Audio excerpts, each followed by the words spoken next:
C'est dans la salle Canal Olympia, située au quartier Roger Butin, dans le 3e arrondissement de la commune de Port-Gentil, que le label Anova Productions a tenu à marquer la clôture de la 3e édition de Manji Battle Dance, autour d'un spectacle inédit, en présence du délégué spécial en charge de la culture et de la marraine de cette organisation. Un événement socio-culturel placé sous les thématiques lutte contre la drogue, harcèlement en milieu scolaire, corruption et addiction aux réseaux sociaux. Merci à Anova Productions d'avoir initié ce spectacle de sensibilisation tout en mettant à la portée de ces enfants, souvent en situation de vulnérabilité, des places gratuites, montrant ainsi sa volonté d'accompagner les pouvoirs publics dans la lutte contre les fléaux sociaux qui gangrènent aujourd'hui la vie de notre jeunesse. Avec la participation de la guest-star Nanda, la slameuse, le public a pu être édifié sur l'ensemble des thématiques retenues à cet effet. On sait que pour bâtir notre pays, on a besoin de cette jeunesse, c'est elle qui fera demain. Alors on a besoin de les sensibiliser, de les éduquer pour qu'elles soient meilleures et pour qu'elles bâtissent et donnent le meilleur d'elles-mêmes. Donc cette jeunesse me tient à cœur. On dit souvent traditionnellement qu'on ne peut pas redresser un arbre vieux qui est déjà tordu, mais on peut encore redresser un jeune arbre, une jeune pousse.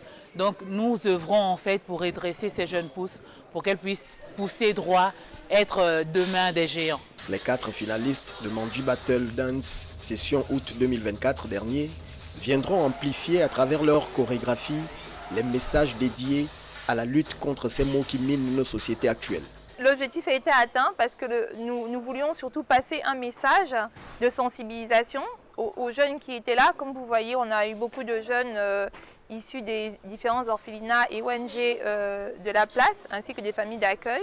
On a vu pendant le spectacle qu'ils étaient assez attentifs à ce qui se passait, parce que nous pensons qu'on peut sensibiliser aussi autrement, comme vous l'avez vu tout à l'heure, notamment par la parole, le pouvoir des mots, comme on a dit, le slam avec Nanda, que nous avons pu apprécier, et puis au travers des chorégraphies qui sont, je le rappelle, des chorégraphies thématiques.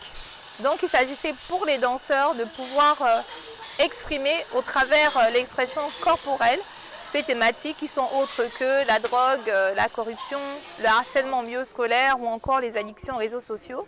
Les ovations manifestées à la fin de ce spectacle inédit à guichet fermé ne peuvent que traduire la satisfaction totale qui aura animé ce public constitué en majorité de jeunes Port-Gentillais durant ces instants de détente et surtout de sensibilisation sur les maux qui alimentent son quotidien.